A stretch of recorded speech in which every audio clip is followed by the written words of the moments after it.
কে যে হায় তোমায় দিল এত রূপ,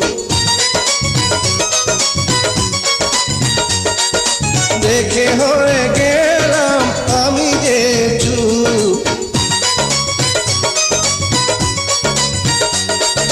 তোমারই জন্য করেছি সাজ, হইও না গো পাগল বন্ধু আজ। তুমি আছো আমার এই দুনিয়া।